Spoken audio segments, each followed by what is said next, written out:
Sers-toi un gin ben fort, à moins que tu sois dans ton char.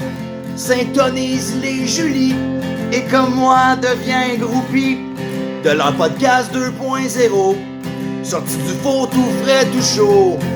Une formule revampée, elle se déplace pour venir te parler. Oh, il faut que t'écoutes. Les deux jouent sur la route.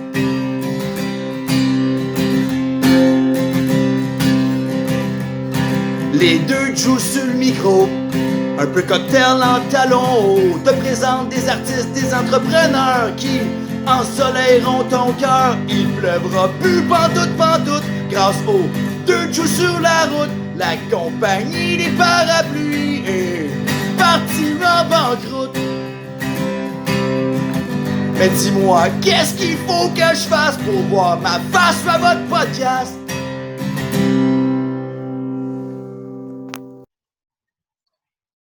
Hello, hello! On est toujours avec les joues sur la route dans notre voiture. Ben non. J'espérais, mais on est toujours dans notre salon. On est toujours à la découverte du Maurice au mois de décembre. Et aujourd'hui, on reçoit mon chummy Jason Boyd. Salut, ça va bien? Yes, sir. Alors, merci d'avoir accepté cette invitation. Ben, merci à vous de m'avoir accueilli les bras grands ouverts comme d'habitude. Ça nous fait un grand plaisir. Fait qu'on va discuter avec toi de ton cheminement dans le monde de l'humour. Parfait. Tu réponds comme tu veux répondre. Là, avec des mots de préférence. Oui, de préférence, okay. On aime mieux ça que c'est moins surprenant. OK, parfait. Fait que je vais y aller avec la première question qu'on a posée à tous nos invités. Pourquoi tu choisis de faire de l'humour? Honnêtement, j'ai fait de la lutte pendant 10 ans, puis j'étais juste tanné de me faire mal. Tu sais, quand tu fais de la lutte à toutes les fins de semaine, puis tu veux pas, on mange des coups, puis ça veut pas être fake comme tout le monde dit, là, mais ça reste que sur le corps, ça devient maganant, puis j'aime divertir les gens, fait que j'essaie de trouver une autre manière de divertir les gens, puis l'humour, ça a toujours été présent dans ma vie comme bien des Québécois. On s'entend que l'humour au Québec, c'est pas mal... un de nos divertissements premiers. Fait que à un moment donné, mon ami Régent Côté, que vous connaissez très bien aussi, m'a dit tu devrais essayer, ça coûte rien d'essayer. Puis il m'a aidé à faire un premier 5, puis me voilà. Très bonne réponse. de la lutte à l'humour. Oui, ben, un peu comme Régent, finalement. Vous marchez dans les mêmes traces. Oui. Puis moi, je voulais savoir, Jason, au niveau des humoristes déjà établis, comme tu le mentionnes, étant donné que c'est un divertissement premier au Québec, est-ce que tu as des inspirations? Qu'est-ce qui pousse, dans le fond, à écrire tes numéros? Puis quel genre d'humour tu fais un peu sur scène? Ben, tu sais, je suis encore nouveau, fait que je me cherche encore beaucoup, là. Je suis vraiment à l'étape de juste essayer d'avoir des jokes. C'est déjà un bon début. Mais tu sais... Comme influence, je pense que j'ai pas de nom précis. J'essaie de prendre un petit peu de tout le monde puis me faire ma propre personnalité à travers ça, puis que justement, là, Jason réussit à sortir. Mais tu sais, si j'ai à nommer des noms, c'est sûr que tu sais, Mike Ward, c'est un classique, tout le monde l'aime bien. J'ai adoré Louis-José Hood quand j'étais plus jeune. Je me rappelle de mon premier show que j'étais allé voir, c'était Réal Bellan. Fait que tu sais, j'ai comme joué avec tout les styles d'humour, puis plus ça va, plus je me rends compte que j'aime les gens qui sont juste différents. Tu sais, là, j'ai un gros crush sur Joe Cormier. Je trouve que cette année, il est comme... Je connaissais de nom, mais là, on dirait dans ma tête, il est comme sorti de nulle part. Fait que je trouve ça vraiment, vraiment le fun, son style, puis il est différent, justement. Fait que je pense que c'est ça qui est important, juste de se trouver puis d'être nous-mêmes à travers ça. C'est ça, c'est important pour se démarquer d'avoir sa propre couleur là, en humour parce qu'il y en a tellement qui font le même style. Oui. Que même si tu as le même style que quelqu'un, si tu as une personnalité différente puis que tu amènes un surplus de spontanéité ou quelque chose comme ça, ben, tu arrives à faire ta trace. Là. Oui, exact. Puis, tu sais, je pense qu'au Québec, il y a beaucoup de monde qui disent, mettons, un tel ressemble beaucoup à un tel, mais tu sais, c'est sûr qu'on va avoir des influences. Puis, nos humoristes qu'on apprécie, ben, on veut pas, on va prendre un petit peu leur pli, si je peux utiliser ce terme-là, mais tu sais, surtout au début, mais à la longue, on va finir par se trouver à travers ça. Puis est-ce que tu sers un peu de ton expérience, pas de ton expérience en lutte du fait sur scène, là, parce que je m'attends pas, mais est-ce que tu te sers de tes anecdotes de ce qui s'est passé en lutte pour faire tes numéros? C'est Euh, clair comme question. Ben oui, surtout mon premier numéro, là, c'est pas mal lui que je travaille en ce moment. Là. J'ai pas une tonne de numéros d'écrits, mais j'en parle quand même un peu dans mon numéro. Mais tu sais, ta première question qui était est-ce que je me sers de la lutte un peu sur la scène? La réponse est quand même oui. Parce qu'à la lutte, veux pas, on fait de l'interaction avec la foule. C'est juste qu'au lieu de faire des jokes, ben on crie après le monde puis on les envoie chier. C'est ça la différence. Mais au bout de la ligne, ça reste qu'on a une interaction avec le public. Fait que, puis moi, en tant que lutteur, tu sais, il y a plusieurs styles de lutte, un peu comme plusieurs styles d'humour. Puis moi, j'ai toujours aimé la lutte comédie, justement. Moi, au lieu de faire des pirouettes parce que à shape que je suis pas capable, ben j'aimais mieux aller chercher une réaction de la foule en les faisant rire. Fait que j'avais pas peur d'avoir l'air d'un cave pour que les gens rient de moi. Fait que ça faisait de moi que le monde me détestait encore plus. Puis ça reste que j'ai apporté ça un peu sur scène aujourd'hui. Puis je suis capable de, s'il y a quelqu'un dans la foule, faire du crowd work. Je suis peut-être pas bon encore pour les punchs, mais je suis quand même capable de discuter avec ces gens-là grâce à la lutte.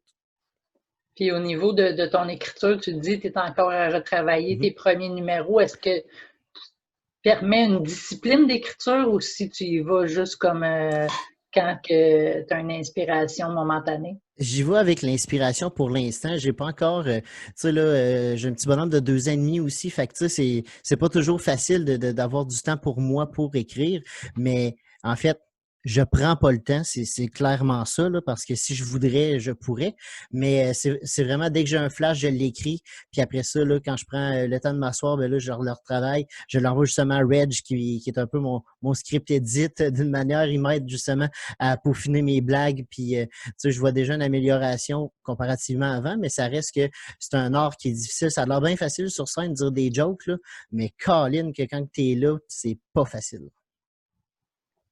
C'est ce que je répète aussi depuis qu'on a commencé ce podcast-là. C'est ça, souvent les gens ils ont une appréhension. C'est facile l'humour, tu sais, as juste à monter sur scène puis faire des jokes. Mhm. Tout le monde peut être drôle, oui, mais pas sur scène. Ça demande énormément de travail là, de faire de l'humour. Non, c'est ça, tu sais, c'est facile de faire rire nos amis, ils nous aiment déjà, on a déjà une complicité avec eux autres, tandis que quand tu arrives sur scène que 150 personnes qu'ils te connaissent pas, ils savent pas t'es qui, ben en 30 secondes, il faut que tu sois capable de te saisir puis qu'il y ait un minimum d'appréciation de toi, parce que si dans ces 30 secondes-là, ils n'ont pas réussi à t'aimer un peu, ben ton 5-10 va être long en tabarouette. Dans le fond, il y a la situation du COVID. Si tu ne le savais pas, je te l'annonce. Hein? Oui. Tabarouette. Rendu à la deuxième vague, il paraît, Ouais. il paraît. Est-ce que tu as décroché complètement ou tu essaies de te tenir un peu? Ah ben, j'en écoute plus depuis le confinement, veux pas. Autant anglais, français, j'essaie de m'alimenter. Fait que, tu sais, à défaut de pas écrire, au moins j'en écoute. Moi, c'est ce que je me dis, je me fais au moins l'oreille. Puis même que j'ai écouté dernièrement, c'est sur Tout TV, le genre de série documentaire de Jérémy Larouche sur l'écriture humoristique. Là, je me rappelle plus du nom exact, là, mais je suis allé tout chercher les procédés d'écriture. Je les ai mis sur un papier. Puis à ma job, on a décidé de faire une compétition de blagues avec les jeunes avec qui je travaille. Fait que je me dis, ben, c'est une manière de me tenir dedans tout en travaillant. Fait que j'essaie d'avoir cette pensée-là de tout le temps à être essayer de puncher avec mes amis plus, là, avec mes collègues de travail. J'essaie des affaires que je me permettrais pas, mettons, si j'étais juste avec une gang d'humoristes. Mais tu sais, c'est ça. Je pense que j'écris peut-être pas autant que j'aimerais, mais je me garde, mettons, à l'affût de pas mal tout. Puis, mettons, dans ta carrière, qu'est-ce qui ferait que tu atteindrais le niveau idéal, selon toi, de ta carrière en humour? C'est sûr, ça peut être long, mais moi, je pense que je veux pas voir trop grand parce que si j'y arrive pas, je vais être déçu.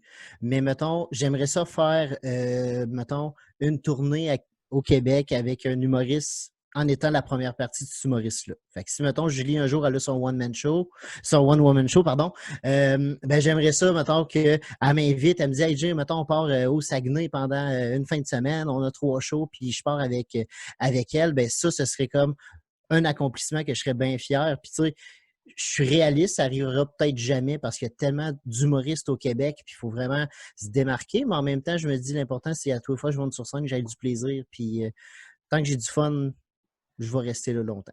Je pensais qu'elle allait dire que ça arrivera jamais, que je vais avoir un one-woman show. Ben non, il ne faut jamais dire ça. Moi, dans la vie, je pense que quand tu as une idée dans la tête et tu fonces, ben c'est sûr, ça se fait. Là. Souvent, les seuls obstacles qu'on a, c'est nous-mêmes. Fait que... Donc, il reste à voir qui va-tu choisir, Julie, pour faire ta première partie. Ben, c'est le premier à me l'offrir, hein? Fait que je prends ça en considération. Voilà. Puis, c'est enregistré, ça, Jason. En plus, fait que je vais pouvoir le ramener un peu dans sa face. C'est bon, ça. Pas de problème. C'est quoi le meilleur conseil qu'on t'a donné jusqu'à présent? D'être moi-même. C'est vraiment là, d'être soi-même, puis de respecter aussi les gens. Tu sais, backstage, en tout cas, à la lutte, ça a toujours été comme ça. Mais tu sais, Régent m'a dit, continue à avoir la même attitude backstage que tu as à la lutte, puis ça va bien aller. Fait que saluer les gens quand tu arrives. Oui, il y a du monde, surtout, mettons, en humour, qu'on apprend nos textes, puis on est dans nos bulles souvent, mais tu sais, je pense que la gentillesse, c'est la chose la plus importante en humour. Si, tu sais, fait que même si t'es peut-être pas le top sur scène puis que tu travailles encore là-dessus, mais si tu es agréable backstage, le monde va aimer bien mieux t'avoir toi à côtoyer que le Pierre Jean-Jacques qui n'est pas parlable puis qu'il arrache tout. Ça peut jouer ça peut jouer positivement pour toi, mettons. C'est ça, j'ai pas compris encore. Ben non. Sympathique batteur. Mais moi, je vais lancer une fleur à Jay, puis c'est vrai que tu es un gars super agréable à côtoyer, puis moi, j'ai tout le temps hâte là, de te voir sur des shows parce que c'est ça, on a développé une belle complicité. Je trouve on a fait une couple de shows ensemble, puis je t'ai engagé aussi sur un projet. Ouais. Puis c'est vraiment une belle découverte, là, étant donné que ça fait pas tellement longtemps non plus que tu fais de la scène. Non, tu sais, j'ai compté le nombre de spectacles que j'ai fait, puis j'en ai 14 de faits jusqu'à présent. En 5 mois, mettons, avant la COVID, mettons 12 avant la COVID, puis j'en ai fait 2 cet été. Fait que ça, on s'entend que j'ai pas beaucoup d'expérience, mais chaque spectacle que j'ai fait, autant que des fois c'était de la merde, autant que c'était bon, mais j'ai appris quelque chose de chacun des spectacles, puis je pense que c'est ça qui est important quand tu es à mon niveau de juste apprendre puis de vouloir juste prendre tout ce qu'il y a de positif, puis le négatif, on travaille là-dessus. C'est ça, en plus, tu es super à l'écoute des commentaires là, suite à tes numéros, puis ça, c'est vraiment un plus que tu apportes en humour. Tu sais, je me dis, oui, l'humour, tu sais, on a tous nos propres égos puis nos têtes, puis, mais je me dis, crème, si la personne a plus d'expérience que moi, c'est la meilleure personne pour me dire quoi faire. Oui, il y a plusieurs manières de voir l'humour, puis c'est correct, mais chaque petit conseil, je peux les essayer, puis ça se peut que ça ne fasse pas pour moi, mais je pense que l'important, c'est d'être à l'écoute, des essayer, puis si ça marche, tant mieux, puis si ça ne marche pas, c'est pas plus grave que ça, mais au moins, je l'aurais essayé. Puis peut-être que cette personne-là m'aura donné le bon filon qui va faire que je vais aller loin grâce à son conseil. Très bonne attitude. Ben, j'essaye. On va le prendre sur une tournée. Ben, ça serait... Moi, je suis très prêt, pour vrai, n'importe quand. Dites-moi d'avance, je colle malade à ma job, c'est réglé. Ben, moi, je faisais la tournée Ré-Nerveux là, avant la COVID. On a visité quelques places et tout ça. Puis, tu n'étais pas encore ultra présent dans le milieu, mais c'est sûr et certain qu'éventuellement, ça repartirait. Tu serais un invité assurément. Oui, puis tu sais, je suis réaliste aussi, là. On s'entend que si tu as la chance d'avoir quelqu'un qui a plus d'expérience que moi, je peux comprendre que la personne soit là avant moi, là. Tu sais, je suis pas épais non plus, tu sais. Faut que je fasse mes classes, comme on dit, là. Mais c'est correct, tu sais, parce que des open mic, il faut falloir que je continue à en faire, puis je suis pas prêt à être à un niveau que, mettons, toi, tu es actuellement. Mais je suis réaliste dans ça, puis j'avance malgré tout là-dedans, là. C'était un plaisir de discuter avec toi, mais ma question est revenue. C'est parce que tantôt, il y a eu un blanc, puis là, je cherchais ma question que je voulais te poser. Est-ce que tu as développé tes réseaux sociaux aussi pendant le COVID? Est-ce que tu es un peu plus présent? J'ai pas encore de réseaux sociaux vraiment d'humoriste. J'ai mon Instagram et page personnelle que les gens peuvent m'ajouter parce que je fais ma promo là. Mais sinon, j'ai commencé à enregistrer un podcast qui s'en vient éventuellement. Fait que je travaille là-dessus. J'ai un épisode d'enregistré. Puis, tu sais, ça sera peut-être pas juste un podcast humoristique. Ça va être vraiment, on va discuter avec plein de gens de plein de domaines. Puis, Moi, je suis curieux d'envie, fait que je veux apprendre de plein de monde. Fait que ça se peut qu'une de vous deux soit présente éventuellement sur mon podcast. Préparez-vous. Qui Il n'a sait? pas dit. Il n'a pas dit qui. Ben, ça peut être les deux. Parce qu'on vient en paire, c'est Il n'y ça. a pas de hein? problème avec ça. On ne veut pas mêler le monde, parce que le monde dit Julie, on répond tout le temps. Fait que, Bon, il n'y a pas de problème dans ce temps-là. est-ce que tu crées le podcast seul ou tu vas avoir, dans le fond, des collaborateurs? Ben, je suis seul jusqu'à présent. À ma job, tu sais, j'ai la chance d'avoir un logiciel de montage que, voilà, une semaine, j'avais aucune idée comment ça marchait. Fait que là, je taponne là-dessus, je m'amuse. Dans le fond, à ma job aussi, il faut que j'apprenne à faire des capsules vidéo. Fait que c'est comme tout semblable un peu. Fait que je m'amuse là-dedans. C'est sûr qu'au début, ça va donner ce que ça va donner, mais plus que je vais avancer, ben, plus que je vais m'améliorer. En tout cas, j'espère que je vais m'améliorer, mais c'est la moindre des Ben, choses. c'est ce que Julie me dit à tous les jours. Tu t'améliores, de temps en temps, tu sois en paire. Fait que fais-toi-en pas. Tant qu'au bout de la ligne, c'est kiff-kiff. Et moi, je fais ça juste pour survivre au COVID. Comme ça, je vais retourner en arrière-scène. Il n'y a aucun problème. Faites-vous-en pas. Faites-vous-en pas. Là, les en même temps, de... En même temps, avec la COVID, tu sais, faut se divertir. Puis jaser avec les gens qu'on aime, ben, c'est un divertissement, veux pas. Fait que tu devrais être plus souvent sur scène, en fait, Julie Pontbriand. Tu devrais. Sous scène, oui, il n'y a aucun problème. Aucun problème. Jason, c'est vraiment un plaisir de discuter avec toi. Ça nous fera un plaisir de te recevoir aussi, peut-être une autre fois dans un podcast live. Qui sait? Parce que des fois, on fait ça aussi, du live. Alors, on va inviter les gens à te suivre aussi, puis de voir ton évolution dans les prochains moments. Oui, parce qu'on ne sait pas si c'est des mois, des années, mais on va avancer. Merci de l'opportunité, les filles. C'est une porte que vous m'avez ouverte gratuitement, fait que j'apprécie beaucoup. Merci, c'est gentil. Ça fut un plaisir. Alors, on vous dit à la prochaine découverte. Salut!